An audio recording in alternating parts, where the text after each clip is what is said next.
Ketika satu pintu tertutup, Tuhan akan membuka pintu yang lain. Hai, welcome back lagi ke channelku. Kali ini aku sharekan lagi cara membuat lapis legit. Langsung ikutin ya. Jangan bosan ya, kali ini adalah video yang keempat atau kelima aku sharekan tutorial cara membuat lapis legit.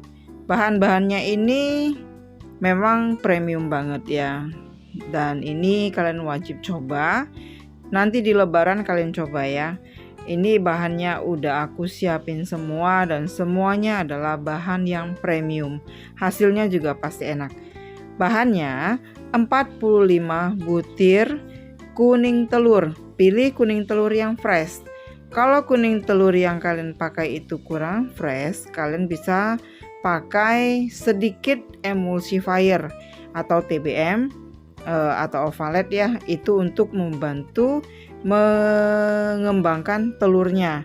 Kalau misalnya kalian pakai telur yang udah fresh, kalian nggak perlu lagi tambahkan TBM-nya atau cake emulsifier ya. 45 butir kuning telurnya aku pasangkan dulu ya mangkok untuk mixernya. Ini aku mixer dengan menggunakan dua mixer, satu untuk adonan telur, satu lagi untuk adonan butter. Oke, untuk adonan telurnya aku pakai mixer Psycho-Boss. Ini adalah tipe yang universal. Dulunya aku beli 5 juta. Kalau sekarang itu lebih kurang mungkin sekitar 6 jutaan atau 7 juta. Seperti ini ya. Jadi ini enak banget pakainya. Dan ini ada tepung terigu, aku pakai 80 gram. Tepung terigu pro sedang. Mau pakai pro rendah boleh, pro sedang boleh. Kemudian ini ada 250 gram gula pasir yang aku blender jadi gula bubuk. Kalau nggak ada kalian bisa langsung beli aja. Kemudian untuk manisnya, kalau misalnya kalian doyan lebih manis, kalian bisa tambahin. Kemudian ini ada 40 gram bubuk susu. Kemudian ini ada setengah sendok makan vanilla ekstrak. Aku pakai yang ini untuk membantu menghilangkan amisnya telur. Sebenarnya kalau nggak dipakai juga nggak masalah, karena lapis legit ini nggak akan amis telur. Kemudian 1 saset susu kental manis yang beratnya 40 gram per sasetnya. Oke, sekarang ini di sini udah aku mix margarin 100 gram. Kemudian ada butternya, aku pakai yang Wisman itu 600 gram. Kalau misalnya kalian mau bagi dua, 350 oke ya. Jadi totalnya itu 700 gram. Ini aku mixer dengan menggunakan mixer Mito.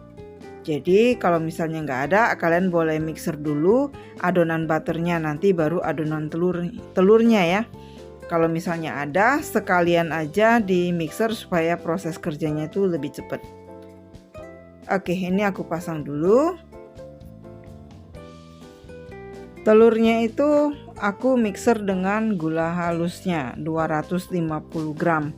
Menurut aku sih manisnya udah cukup, tapi kalau misalnya kalian suka yang lebih manis, kalian bisa tambahin. Tapi kalau kurang suka yang manis, bisa dikurangi sedikit gulanya ya. Jadi ini di mixer dengan kecepatan yang tinggi, karena ini akan kita mixer sampai adonan ini kental berjejak. Wajib kental berjejak ya. Dan untuk butternya, mixnya dengan kental manis seperti ini. Nah, ini ada triknya. Kalau misalnya kalian beli butter, biasanya butter itu kan lebih cepat meleleh ya. Jadi sebelum di mixer, kalian bisa masukkan ke dalam kulkas. Jadi butternya itu akan lebih dingin. Triknya, kalau telur yang kalian pakai itu nggak fresh, kalian bisa tambahkan sedikit emulsifier, cake emulsifier ya, seperti TBM, ovalet gitu bisa ya, untuk mencegah kegagalan dan membantu mempercepat pengentalan di saat kita mixer. Tapi kalau misalnya kalian udah pakai telur yang udah fresh, itu cake emulsifiernya itu di skip aja, karena sayang ya, banyak telur. Kuning telur itu sendiri adalah emulsifier alami. Jadi ini dua ini di mixer dengan kecepatan tinggi. Jangan tanya berapa lama, tapi lihat aja adonannya sampai adonan telurnya itu kental berjejak, dan juga adonan butternya itu sampai putih creamy. Kelihatan ya, dia sampai adonan telur itu seperti ini kentalnya. Dan untuk butternya itu sampai dia putih pucat creamy. Semuanya itu mixer dengan kecepatan tinggi, dan kekuatan mixer yang kita pakai itu pasti beda-beda, jadi itu nggak jadi acuan waktu. Oke, langsung kita cek lagi tuh, apakah kekentalannya sudah cukup. Nah, kekentalannya itu harus sampai seperti ini. Oke, kalau sudah, aku akan pindahkan ke baskom yang lebih bebas hambatan. Kalau ini ada poros tengahnya, jadi agak susah nanti mencampurkan adonan butternya ya. Jadi ini akan aku pindahkan ke baskom dulu. Kalau mau masukkan bahan keringnya, bisa sekalian menggunakan mixer tapi dengan menggunakan kecepatan rendah. Tapi kalau tidak, kalian bisa aduk dengan manual seperti ini. Jadi tepungnya itu tepung terigu, susu bubuk, dan di sini ada tepung tapioka, aku pakai 20 gram. Itu sekalian diayak dulu supaya nanti tidak ada gumpalan tepungnya di adonannya. Jadi ini bebas ya, mau pakai mixer boleh, dengan kecepatan rendah aja supaya adonannya itu nggak kolaps atau nggak turun. Atau kalian bisa seperti caraku ini, menggunakan metode manual. Jadi cukup menggunakan spatula untuk mencampurkan tepungnya ke adonan telurnya. Hati-hati karena tepungnya itu suka ngendap di bawah. Untuk mengadon ini atau mencampurkan tepungnya ke adonan, gunakan teknik aduk lipat. Pelan-pelan aja, yang pasti bagian bawah itu harus terangkat supaya tidak terjadi penumpukan tepung di bagian bawah, karena tepung itu lebih berat. Tepung itu suka ngendap di bawah ya, seperti batu. Jadi ini berlaku hukum Archimedes. Dulu waktu sekolah kan ada ya. Jadi karena dia berat, dia akan di bawah juga. Tapi ini pelan-pelan aja diaduk sampai tercampur semuanya. Oke, aku aduk dulu supaya menghemat waktu. Ini akan aku lakukan sampai tepungnya larut semua aja. Saat ini butternya itu masih tetap di mixer ya. Oke, ini udah selesai. Sekarang aku mau campurkan adonan butternya ke adonan telurnya. Ini pelan-pelan karena warnanya itu mirip ya. Satu sebenarnya lebih putih sih kalau yang adonan butter, tapi adonan telur itu juga warnanya juga kuning krim seperti ini. Jadi ngaduknya itu secara bertahap aja, jangan sekaligus, karena adonan butter itu juga berat. Supaya adonan telurnya itu nggak kolaps, masukkan aja sedikit demi sedikit adonan butternya. Nah, ini kan tadi aku mixernya dengan menggunakan 2 mixer. Kalau misalnya kalian mau buat, kalau nggak ada 2 mixer, kalian bisa mixer dulu butternya, baru kalian mixer telurnya. Jangan telur dulu baru mixer adonan butter ya, karena adonan butter itu akan lebih stabil dibandingkan adonan telur. Oke, jadi ini aku aduk, cukup lama juga aduknya karena harus benar-benar tercampur dengan rata sempurna.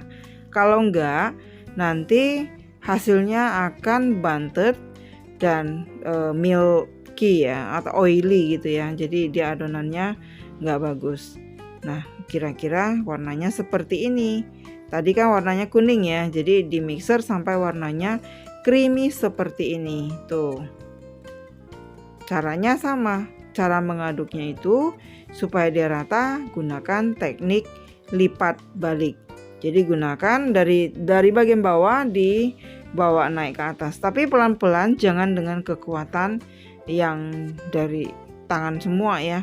Karena itu nanti bisa menyebabkan kuenya itu kaku. Jadi dengan feeling aja diputer balik sampai rata. Pastikan harus tercampur dengan rata. Oke. Untuk kali ini aku pakai loyang yang 22 x 22 x 7 cm tingginya. Oke, aku akan lanjutkan ngaduk sampai adonan butter ini tercampur dengan adonan telurnya. Oke, seperti ini aja dilakukan sampai adonan butternya itu habis. Be right back ya. Adonan yang udah tercampur sempurna akan menjadi adonan yang cukup kental. Sangat kental ya, bukan cukup kental, akan menjadi adonan yang kental. Nanti lihat perbedaannya ya.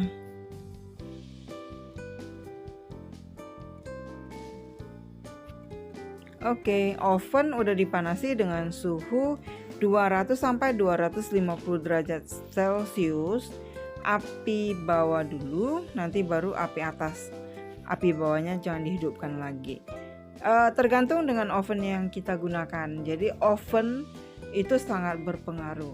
Kalau kekuatan oven kita kurang panas, itu harus menggunakan suhu sampai 250 derajat Celcius. Di sini loyangnya udah aku olesi dengan margarin dan aku taburi dengan tepung. Jadi ini jadul banget. Aku pakai ala-ala yang jadul aja. Jadi margarin dikasih tepung terigu. Nanti keluarnya gampang banget ya. Ini untuk layer pertama itu aku pakai 100 gram. 100 gram. Untuk lapis pertama itu biasanya akan agak susah untuk meratakan adonan karena loyangnya kurang panas. Jadi untuk mengakalinya kalian bisa masukkan dulu loyang kosongnya itu ke oven dulu supaya saat kita menuangkan adonannya dia akan gampang splitnya. Nah kalau yang ini aku nggak panaskan, jadi seperti ini kira-kira adonannya untuk lapis yang paling bawah. Untuk lapisan selanjutnya aku pakai 95 gram per layernya. Oke, ini diratakan seperti ini aja, nggak usah terlalu rata, nanti saat dia kena panas dia akan meratakan diri lagi. Dia akan rata dengan sendirinya. Oke, pastikan ovennya itu harus cukup panas ya.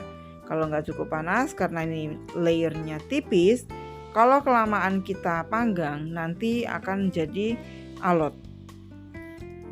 Satu hal saat kita membuat lapis legit seperti ini itu butuh waktu yang cukup lama ya. Jadi itulah alasan kenapa orang-orang pada jual lapis legit itu mahal. Per satu loyang seperti ini, apalagi ada prunnya, itu biasanya bisa dijual 450 sampai 600 ribu. Tergantung bahan yang kita pakai. Kalau full butter itu pasti 650 ribu ya. Oke, ini sudah. Ini dimasukkan ke dalam oven yang sudah dipanaskan.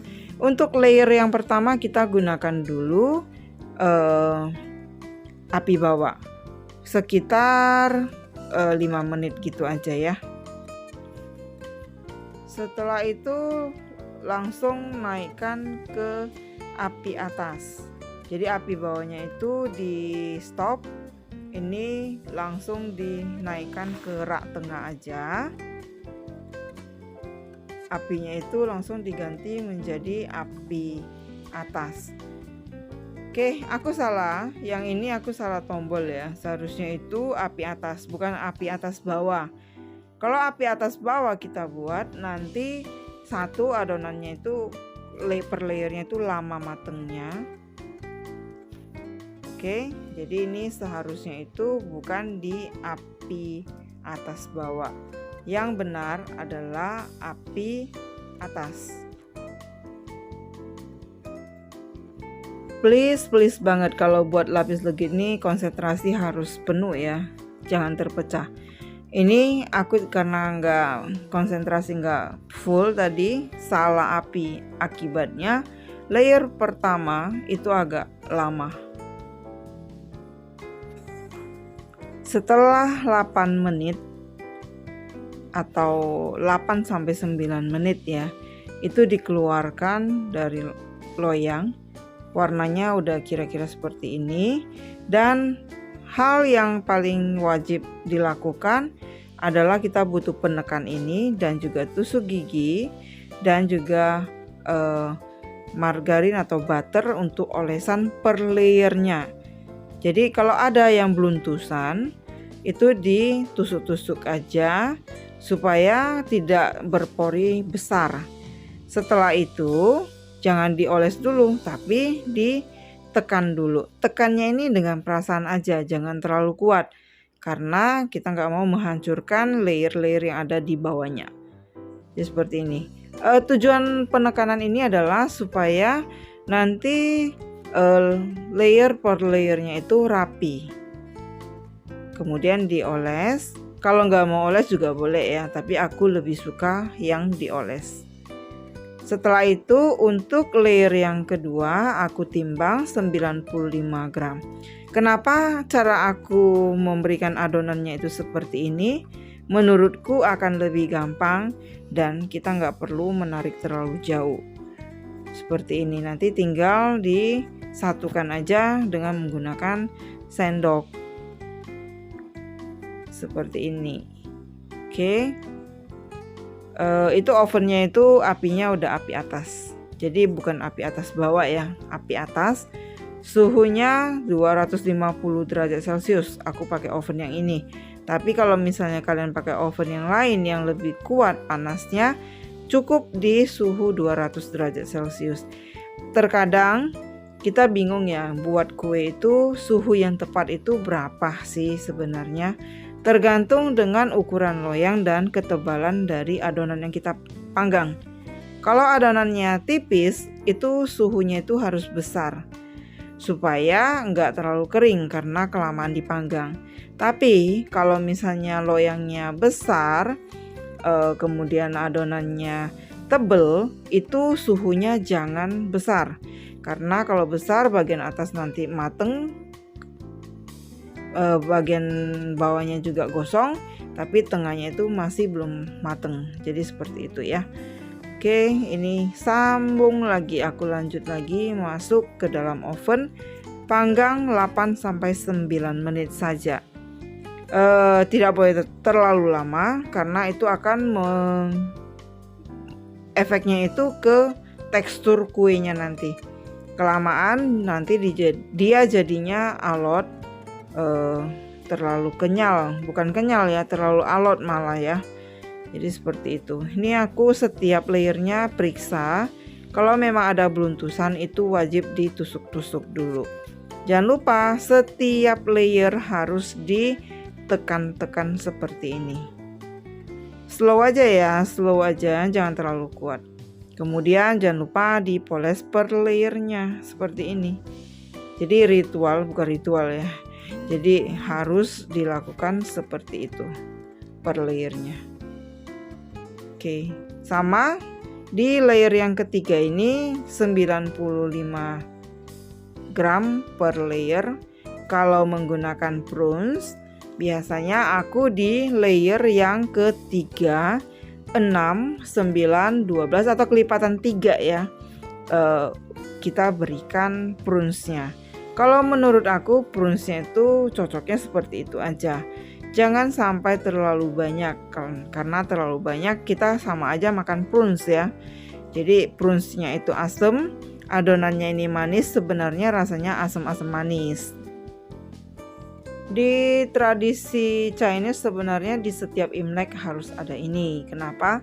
Katanya sih supaya kemakmuran dan uang itu tidak ada henti-hentinya. Jadi itu nggak tahu mitos atau apa, tergantung dengan kepercayaan kita aja.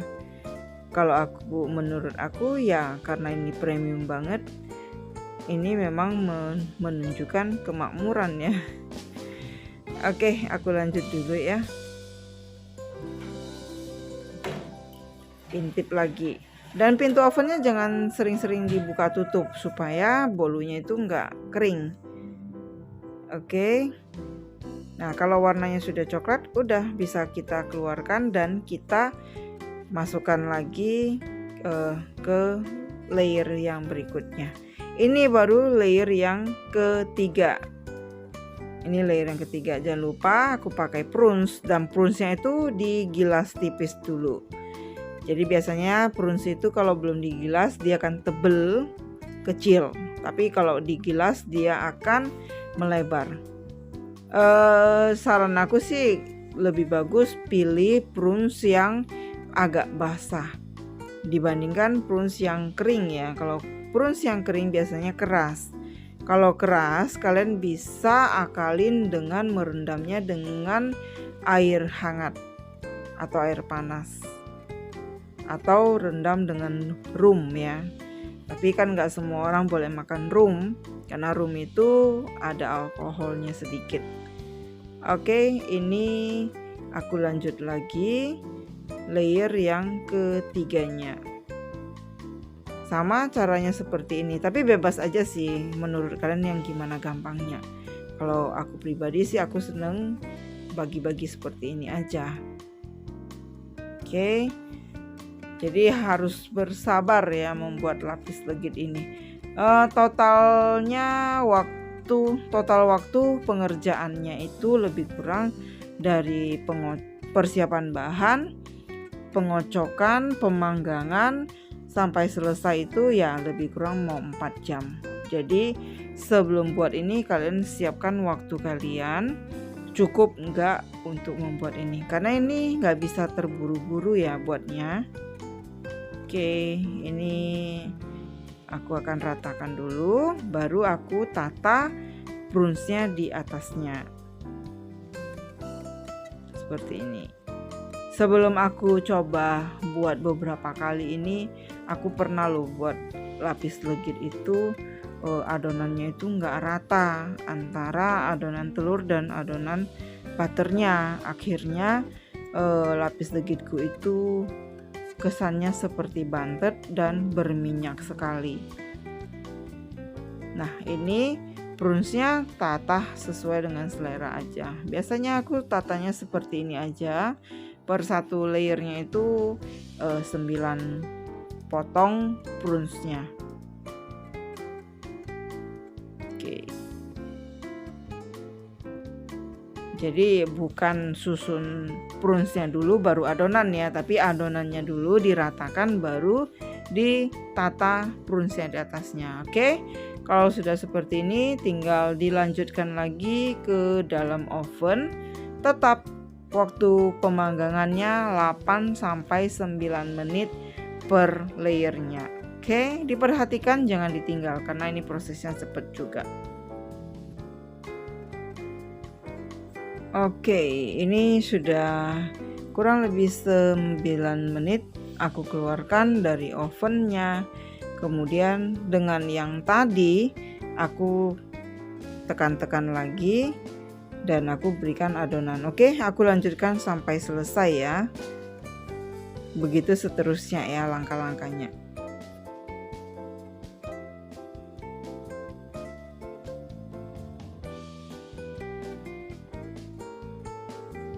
Seperti yang sudah di videoku sebelumnya ya, adonannya itu jangan didekatkan ke oven, apalagi kalau menggunakan butter, karena kita mau adonannya itu tidak mencair karena panas, karena suhu panas ya. Jadi sebaiknya dijauhkan dari oven, dan suhu ruangan juga jangan terlalu panas. Seperti ini, aku lanjutkan lagi. Oke, tanpa terasa selesai semua adonan. Ini udah adonan yang terakhir. Aku setelah warna coklat di atasnya seperti ini, Langsung aku hidupkan api atas bawah dulu sebentar ya, jangan ditinggal sebentar, kira-kira 10 menit, nggak sampai 10 menit, 5 menitan gitu aja ya. Oke, dikeluarkan dan aku poles dengan butter, bukan margarin ya. Aku pakai butter supaya penampilannya itu lebih moist lagi. Ini panas-panas jangan dikeluarkan dari loyangnya. Sabar, tunggu sampai agak dingin baru kita keluarkan dari loyangnya. Nanti bagian pinggir-pinggirnya itu akan memisahkan diri dari loyangnya. Jadi dia akan renggang sendiri. Oke, be right back. Nah, seperti ini sudah dikeluarkan dari loyangnya. Bagian sampingnya itu aku nggak trim. Nanti akan aku potong, kita lihat bersama bagian dalamnya itu seperti apa. Ini wangi banget ya, enak banget. Dan ini hasilnya.